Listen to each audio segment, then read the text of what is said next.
Hi there, it's the first Sunday of Advent and I'm going to share my sermon for the day. The readings are from Romans chapter 13, verse 11 to 14, and Matthew 24, 36 to 44.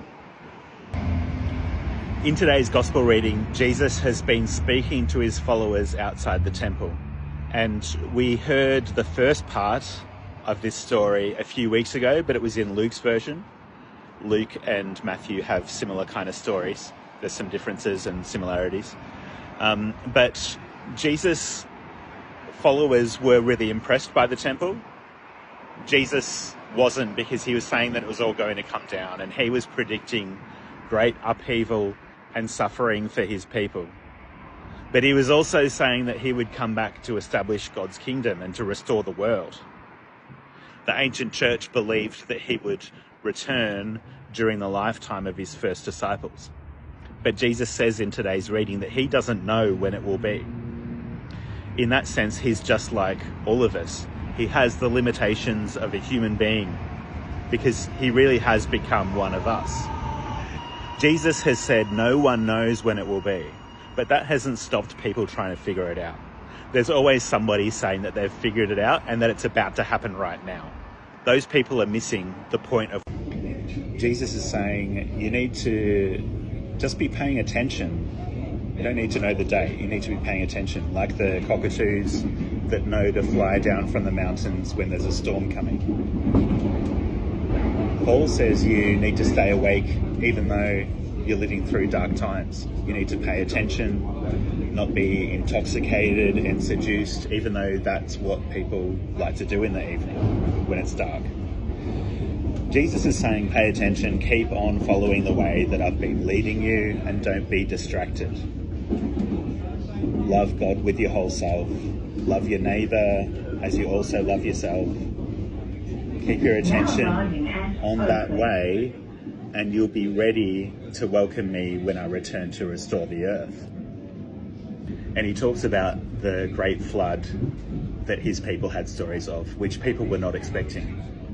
They weren't paying attention. They were enjoying their partying, and people do that at night. People enjoy doing that in the lead up to Christmas. They weren't expecting the flood.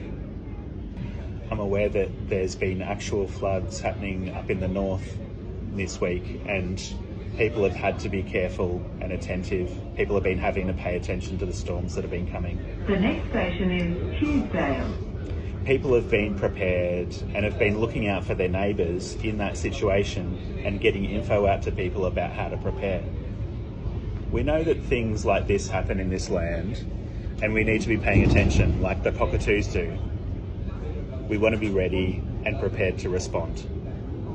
Now, the ancient church believed that Jesus would return during the lives of the first disciples, and it was a crisis of faith for the church when that didn't happen.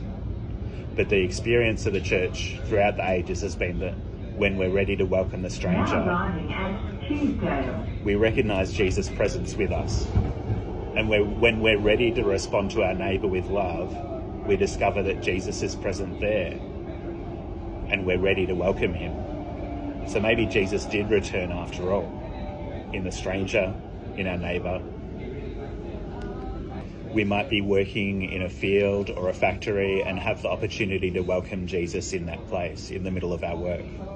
But the question is, are we alert? Are we awake? Or do we miss the opportunity to welcome Jesus? We might be grinding grain, like it says in the scripture, or we might be making Christmas pudding. And we have the opportunity to welcome Christ's presence in that task. But the question is, are we alert? Are we attentive? Or are we overcome with stress and busyness of the season? Jesus comes to us in our time and place, in the midst of all the things that are happening around us, in our society. And the question during Advent is, are we ready to welcome him?